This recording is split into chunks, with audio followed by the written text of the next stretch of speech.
Stand by for crime.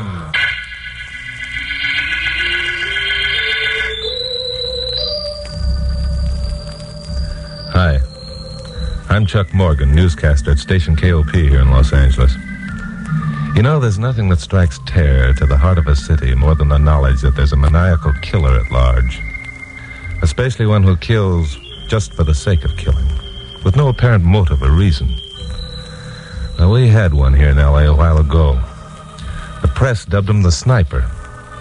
Used a rifle to pick off his victims from dark alleys or upstairs windows or even automobiles. 5 murders were credited to him without the police getting an inkling as to his identity. And it was at this point that the guy began warning his victims. He'd make a phone call and say, "You're next," and hang up. Sure, the police gave the warned victim protection, but you can't assign a couple of cops to standing guard over a man forever. This the Sniper knew. He'd merely wait until the cops were called off the job, even if it took 6 months, and then crack down. Well, this was the deal that I was thinking about last Tuesday. I was sitting here in my office, mulling over the situation, when my blonde secretary, Carol Curtis, came in with some stuff. Hi, Chuck. Hi. Here's the stuff on the mayor's talk last night. I leave it in the basket. Okay. Hey, what's the matter with you? Oh, this Sniper gag is getting me down. Yeah, it's pretty serious. Let's see, that blonde girl who was shot last week made the 10th victim, didn't she? Yeah. And her warning came in 4 months ago. Well, one thing you can say about this Sniper, he's got patience. He's got more than patience. He's got the cunning of a warped brain, the heartlessness of a man who doesn't know the meaning of human emotions. You think he's nuts, huh? Sure, he's nuts. All his predecessors were nuts, like Jack the Ripper and all the others. You know, honey, the trouble is there's a type of insanity that only a psychiatrist would recognize. Criminals like the Sniper are the most dangerous. The police are taking an awful beating from the taxpayers. I know. I talked to Bill Miggs down at headquarters yesterday. He's about ready to throw in the sponge. He won't. Bill talks about quitting, but he never will. Oh, doggone it, Glamour Puss. What are we going to do? What are we going to do? Now listen, Chuck. If you begin sticking your chin out on this, I'll divorce you. I absolutely refuse to give you a divorce until after we're married. Very funny. Okay, so I'll break our engagement. We aren't engaged. We are, too. You proposed to me 2 weeks ago, and I accepted. Oh, that. It's official and final, and there's nothing you can do about it. I'm even making payments on a ring, which Pappy Mansfield has agreed to deduct from your salary. He what? Well, you certainly don't expect me to be engaged without a ring. Or do you want it to become known around town that Chuck Morgan is a cheat? Answer the phone. Chuck Morgan, you don't seem to realize Answer the phone, I said. Oh, all right. Ring. Chuck Morgan's office. Who? Chuck, It's the Sniper. Give me that phone. Morgan speaking. I see. Now listen up. Chuck, what did he say? He said just 2 words, Glamour Puss. You're next.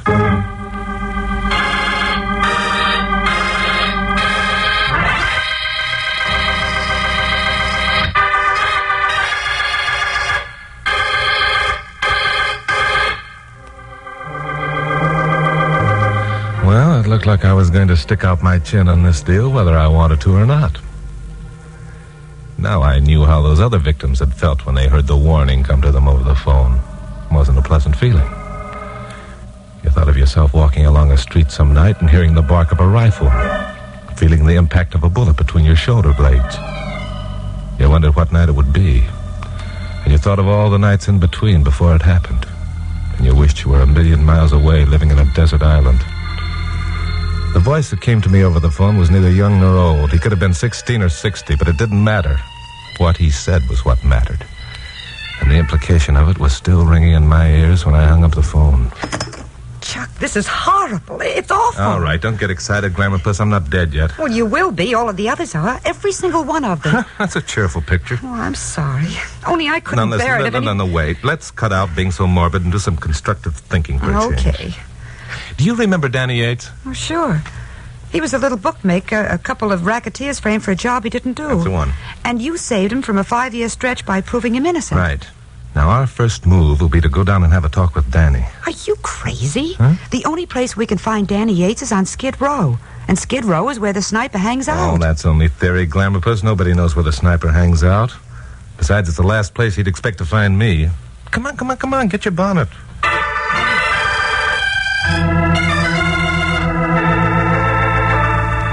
I had a theory about our friend the sniper. You know, usually guys like him followed a pattern. The pattern stemmed from frustration. Killing was a release to the same pent-up energy that warped their brains. And because of this frustration, they all had the same weakness, a desire for recognition, all of which didn't prove anything. But if Danny Yates reacted the way I hoped, I might get a lead. It was getting dark when Carol and I reached Skid Row. The place hadn't changed much since my last visit. Skid Rows never do, except to grow bigger. I still don't see why you didn't tell Bill Miggs and get some police protection. If I had, they wouldn't let me come down here. But that's what I mean. Oh, I hate this place. Then why did you come? Well, if you're going to be shot in the back, I want to be on hand to catch the body when it falls. Ouch. You're a cute kid, Glamourpuss. Well, here's the joint.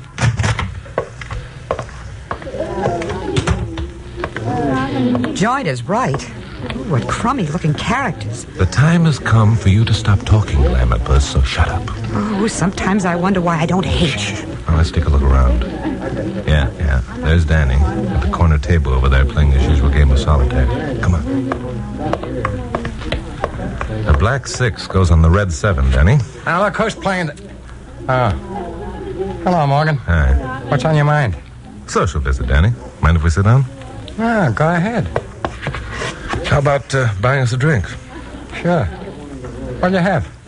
Smirnoff vodka and soda for me. How about the chick? The chick isn't drinking. She's particular. Now listen, Glamourpuss. Don't blast her out, Morgan. She's cute. That's what Chuck just told me. And you can both keep your compliments.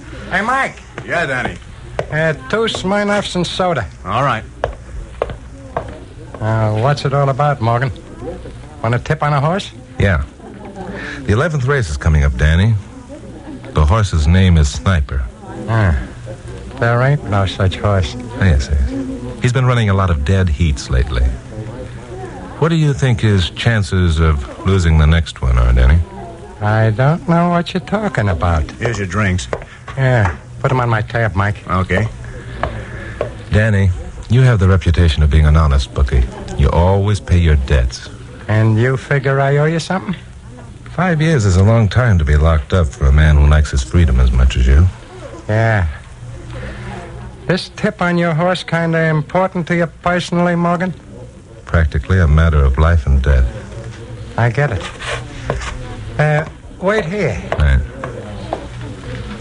I didn't know you were so good at double talk, Chucky boy. Shh. Danny prefers it that way. Well, you're not silly enough to think that he or anyone else down here actually knows the identity of the sniper, do you? Nobody down here wants to know the sniper's identity. Then they can't talk. Well, suppose he began sniping at some of the local characters. You'd be surprised how quickly he'd be found out. You got a pencil and paper, Morgan? Right here. All right. Write down this number. 222 Front Street. There's a chick lives there named May. She's got a kid brother named Tony. Kind of a wild kid. Likes to play horses. Got it. Danny, your pal. Step it, Morgan. By the way, you figure we're square now? The slate's wiped clean, Danny. Thanks.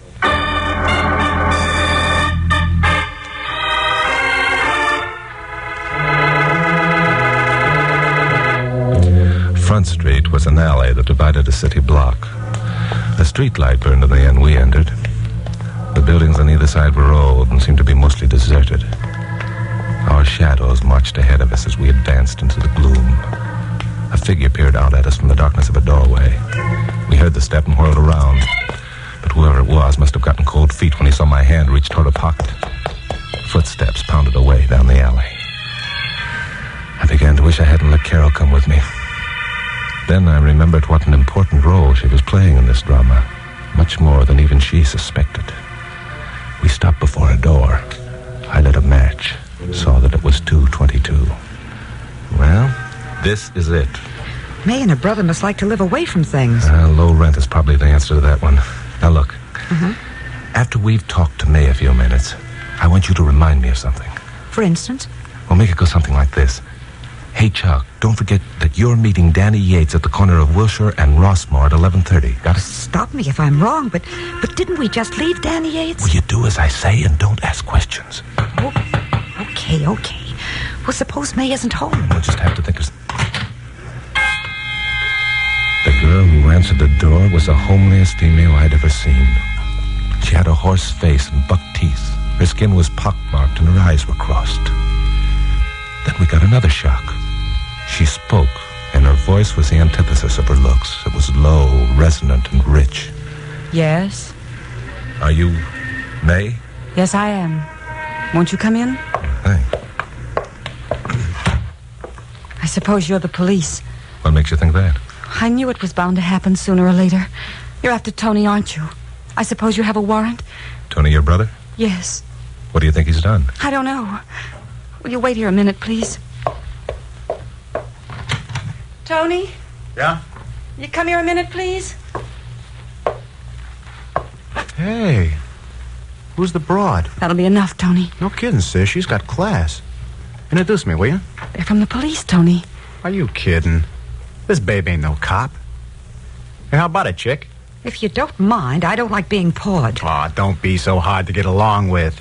I go for blondes. Honest, I do. Keep your hands off her, son. Well, listen to him. She your special property or something? Could be. Let go of her. Sure I will. And just what do you think you're gonna... Punk! I'm going to do this about it. I'm sorry, May, but your brother doesn't seem to have any manners. He's always been that way. I'm glad you hit him. He deserved it.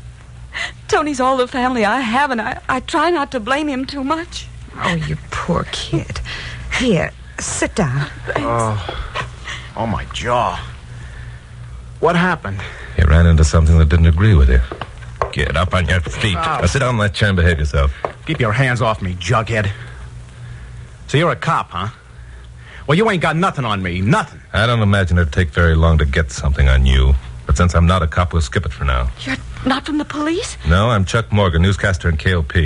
This is my secretary, Carol Curtis. Oh, then Tony hasn't gotten into trouble again. That's a matter of opinion. Oh, thank goodness.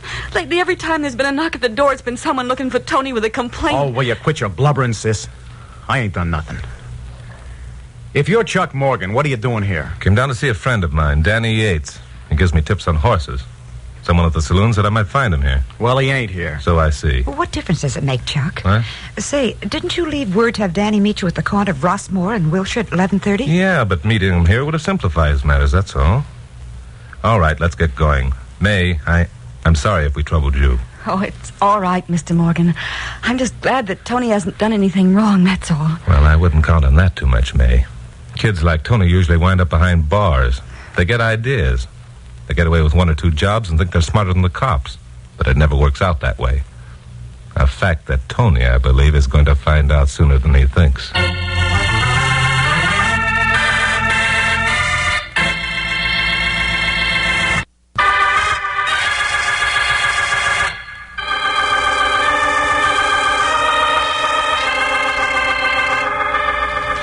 Well, I'd been shooting arrows into the air all evening without knowing for sure where any of them were going to fall. I'd learned a couple of things for sure and was guessing at a lot more. Everything now depended on who was listening to my 11 o'clock broadcast. Carol and I got back to the studio about 10:30 and found Pappy Mansfield, owner of KOP, waiting for us. Hi, Pappy. Say, where the devil you two been? Huh? Don't you realize you've got an 11 o'clock broadcast? No, Pappy. It's only 10:30, plenty of time. Plenty of time, my foot. There's all that wire stuff that's got to be gone over and the script written. Carol, you get into the newsroom. No, wait a minute. Hold it, Glamour Puss. We can forget the wire stuff tonight, Pappy. Carol and I have dug up a better yarn. It's really a honey, Pappy. Wait till you hear it. It better be good. Well, what is it? Your favorite newscaster had a call from the sniper tonight. What's news about that? There's a lot of people that get... What? You mean the sniper called you? Right. I don't believe it. He wouldn't dare. Don't be so sure, Pappy. I'm no different than anyone else. If the sniper wants to call me, he has every right in the world to call me. Chuck, this is serious, my boy. You act as if you're delighted at the prospect of being shot in the back. Well, that's what I've been telling him all evening. Only he won't listen. Pappy, I'm delighted about two things. First, this is going to be a knockout of a story for my broadcast tonight. And second, It's going to be the end of the sniper. I suppose you figure that when your dear public learns their favorite newscaster has been picked for elimination, they'll demand that the sniper give himself up. And he'll do it. Amounts to the same thing, I hope. You sound pretty sure of yourself. I'm just whistling in the dark, Pappy. I'm really scared stiff. You would be too, Pappy, if you knew somebody was going to shoot you in the back. Well, you don't have to apologize for him, Carol. Have you notified the police? Well, he wouldn't let me. Instead, we took a trip down to Skid Row. Chucky Boy got a tip on a horse race. Then we called on May. Oh, it was loads of fun. All right, Glamour Puss. Your sarcasm isn't helping the situation. Pappy, look, as usual, I've got to ask you to give me a hand in this. How about it? Well, you know you can count on me, Chuck. But first, I'd like to have you cut out all this double talk and bring me up to date on the facts. I know you've been up to something. Now, what is it? Good. Carol, get into the office and start knocking out tonight's script while Pappy and I go into a huddle, Okay, but just remember, I'm in on this, too. Pappy, the first thing I want you to do is call Bill Miggs at headquarters. Tell him that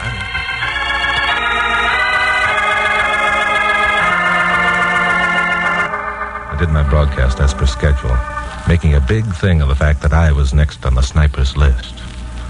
The telephone began ringing almost at once, and Carol had a time of it, assuring everyone I had ample police protection, and for the time being at least was safe.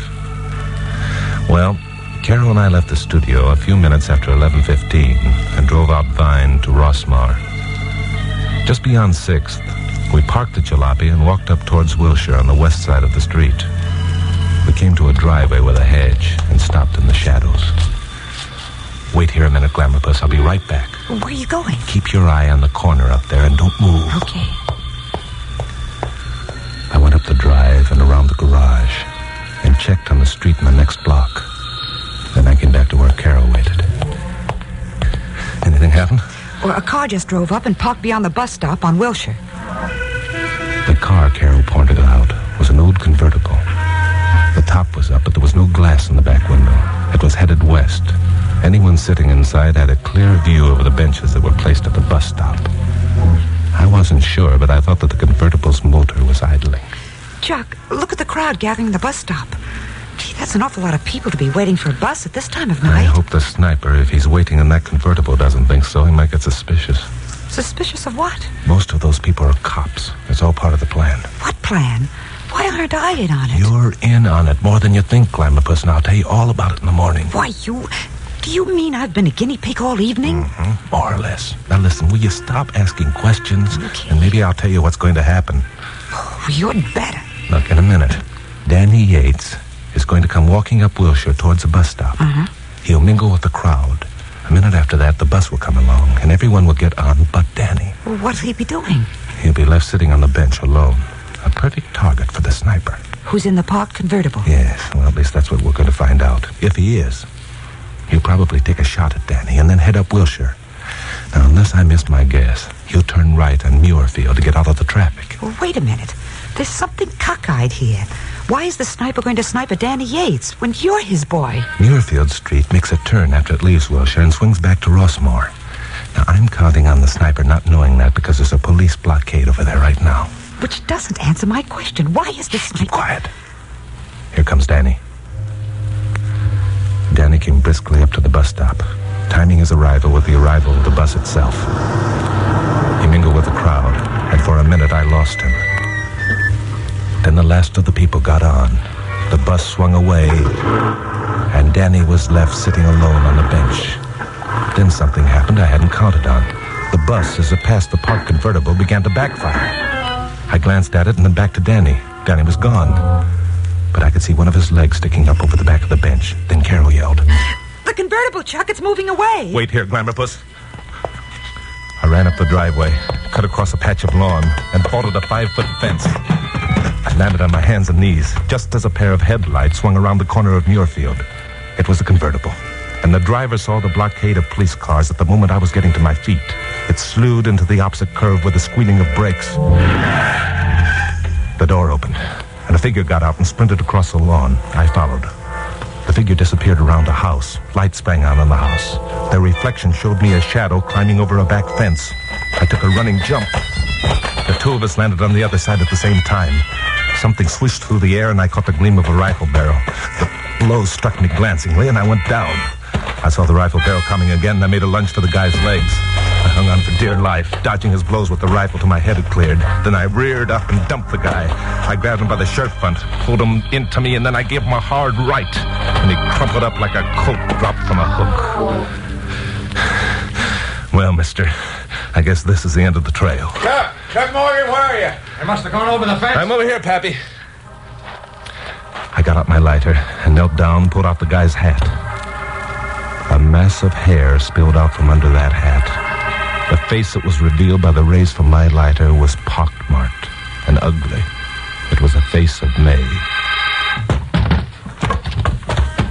You all right, Chuck? Sure, I'm fine. So that's the sniper, eh? Well, holy smoke, it's a girl. It's a girl, Pappy. What a lousy break life gave her. Yeah, and what a lousy break she gave all her victims. I don't mean it that way, Pappy. I was thinking of something else. Oh, you were? What? Don't think you'd understand, Pappy. But remind me to tell Carol to congratulate herself the next time she looks into a mirror.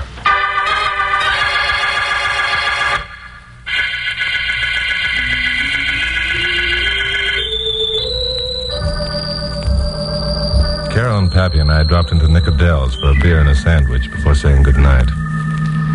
Seemed good to see some bright lights and pleasant faces again. To know when I parked my car in the lot behind my apartment house later on, I wouldn't have to worry about a sniper peering through the sights of a rifle at my shoulder blades.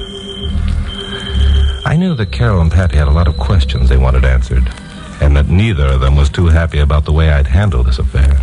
Now, let's see. We don't want to offend this mighty genius, Pappy. But wouldn't it be just dandy if he broke down and told us the secret of his great success? It would indeed, my dear. It would indeed. Now, look, I was only doing my duty as a good citizen and as a news reporter. Well, why didn't you let me in on it? Yeah, and me. All right. Here's the way it was. In the first place, I figured out this frustration angle. It had to be someone like May. Only, of course, I thought it was a man. Well, think of that. The great mind made a mistake. You see, May was enjoying her publicity. Even though she remained anonymous, it was the only recognition she had in her life. So when I announced over the air tonight I'd received a warning from the sniper, it burned her up to think that someone else was stealing her stuff. Someone else? Yeah. Glamour puss. Yeah? You didn't actually think that the sniper had called me, did you? Well, why shouldn't I? Yeah, who was it then? It was Danny Yates, Pappy. No. You see, Danny had been wanting to repay me for the favor I'd done him, so I gave him his chance. He pretended to be the sniper for Carol's benefit. Then he pretended that he was giving me a tip on the races for Carol's benefit. Then I let May know I knew Danny Yates. At 11, I broadcast the fact that I'd been warned. May heard the broadcast. She put two and two together. She figured it was Danny who was trying to muscle in on her act. Chuck Morgan, do you mean that all the time? Look, I had to do it, Glamour Puss. If you thought I'd been warned by the sniper, Pappy, Bill Miggs, and everyone else would be convinced. I had to make the whole thing look like for real. Neither one of you would have helped me with a crazy idea like this if you thought I was pretending. And who was that sitting on the bench at the bus stop? That was a dummy, dressed up to look like Danny. Pappy helped with that. Oh. Danny himself boarded the bus, got in with the crowd, crouched down, and rode away. Oh, I don't know whether to feel mad or glad that the big lug's alive. Pappy, what would you do? Why don't you just order another beer and forget the whole thing? I'll tell you what I'd do, Carol.